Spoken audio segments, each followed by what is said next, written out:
Hello and welcome to Creative Practice with Greg Zabel. Today we're answering the question, what are the names of the white keys on the piano?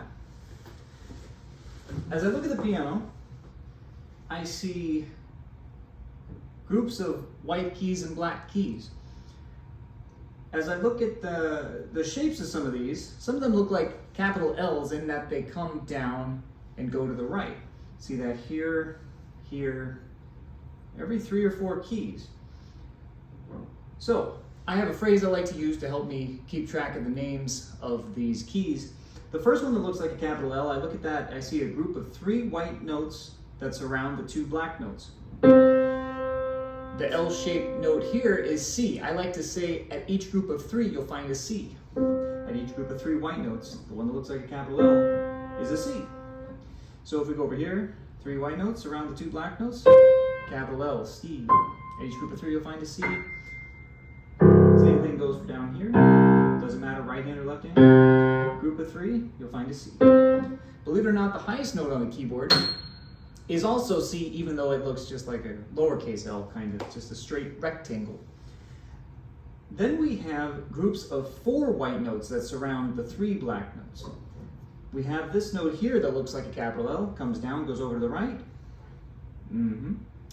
I like to say, well, it's the first letter of the word four, because we're at a group of 4 white notes.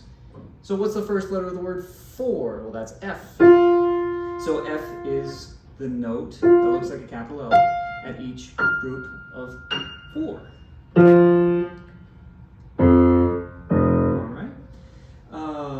A good exercise to do is play every C on the instrument, low to high. This one here in the middle is called middle C, very important, especially as we're just learning how to play piano as beginners maybe. And what about every F on the instrument? I'm going to play starting from high to low. Each group of 4, the first letter of the word 4 is F. F, F. There we go. Now you might say, well, this note all the way down here kind of looks like an L, comes down, goes over to the right, but it's shaped differently and it's a different note name. It's actually the first letter of the musical alphabet. Musical alphabet is very similar to the English alphabet, except it's only the first 7 letters, A through G. Once you get to G, you start back over at A. So you can use that, the musical alphabet, to figure out the names of the notes on the keyboard too. If you start all the way down here, A, B, C, D, E, F, G, A, B, C, D, E, F, G, A, B, C, D, E, F, G, A, B, C, D, E, F, G, A, B, C, D, E, F, G, A, B, C, D, E, F, G, A, B, C, D, E, F, G, A, B, C. So if somebody asks you if you know your ABCs, you can tell them yes, with the last 3 white keys on the keyboard.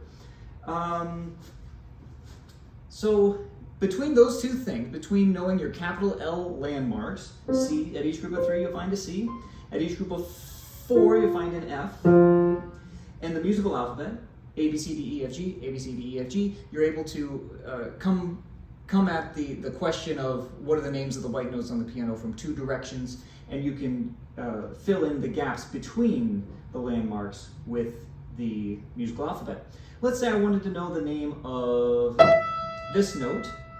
I can say, well, it's at a group of 3, so at each group of 3 I find a C. I know that this one looks like a capital L, that's a C. Letter after C in the alphabet is D. Letter after that is the note in question, E. I can also say, well, this is a group of 4, and I can tell that this is F, and this must be the letter before F in the musical alphabet. That would be E from that direction. What if we did somewhere down here? What about this note? Well, I can see that it's part of a group of 4. I can use my capital L landmark. Each group of 4, I find the letter F, the note F. After F comes G. After G, we restart the musical alphabet. This note is A. Also, I could come from this direction. At each group of 3, I see this capital L landmark. Each group of 3, I find a C. Letter before C in the alphabet is B, and before that is A at the beginning. So those are 2 ways you can go about finding the names of the notes on the keyboard. Have fun being creative.